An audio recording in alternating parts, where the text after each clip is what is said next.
Okay, the situation at Bury at the start of this current 2019-2020 season is just as grave as it was for Bolton at the end of last season.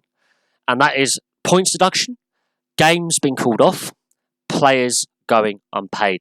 The situation is almost parallel to that of Bolton. Now, last year, Bury earned automatic promotion from League 2 to League 1. That entire squad is gone. They've only got 7 senior players plus a host of youth players to basically name a squad with. And the EFL calling off their games, saying that they can't get guarantees on financial viability, players getting paid, safety certificate. They're basically using all the same excuses they used for Bolton.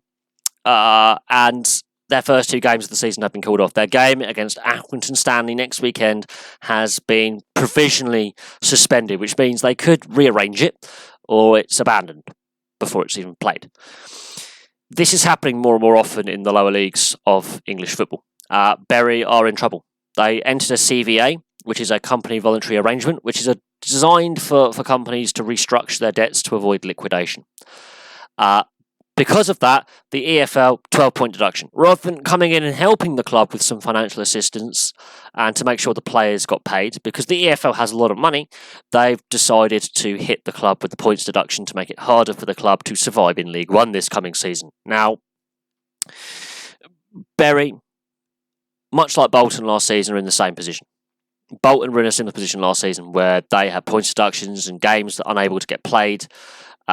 Players and staff going unpaid. Bury are in the same position. This is a shambles that the Football League has allowed to happen under their watch.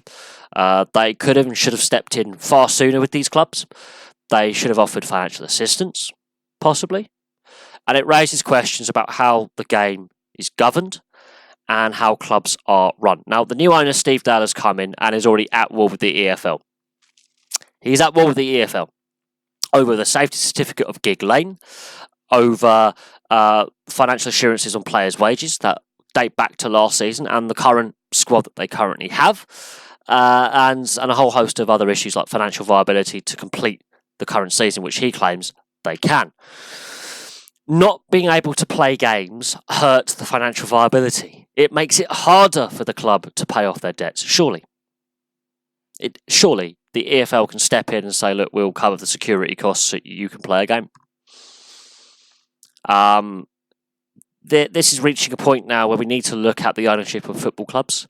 We need to look at when clubs do hit financial issues, be it through poor ownership or just generally running out of money, how the EFL, the FA, the Premier League assists those clubs rather than punishes them, which seems to be the way.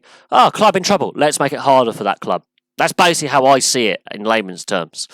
Now, we shall see what happens, but it's looking bleak for Bury. It's looking bleak for Bolton as well. Bolton are still in trouble as well. They have got even bigger issues. But at least Bury can get 7 senior players in a squad. Bolton have got 3.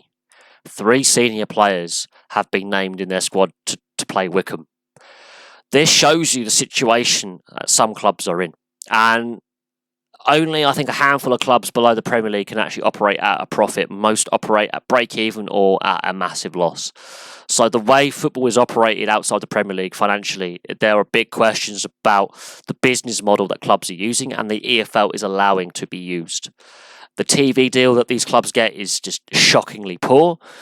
The clubs are more reliant on gate receipts and shirt sales than, let's say, a Man United are, who've just bought Harry Maguire for 80 million. Far more reliant at the lower levels on fans attending games and buying tickets. So there we are. Thank you very much for watching. Bury are in trouble. We'll have to follow this and see what happens going forward. We know the EFL have basically said to Bury, you're going to a disciplinary committee over the failure to play the MK Dons game, which the EFL called off. So this is an ongoing saga. We'll see what happens with Bury and also with Bolton, because that's ongoing as well. That hasn't gone away. There are other clubs that are also up against it that if they were to hit trouble, really sums up how badly the EFL has governed the game from the Championship to League 2. And a lot of fans are very angry with the EFL a lot of fans up and down the country.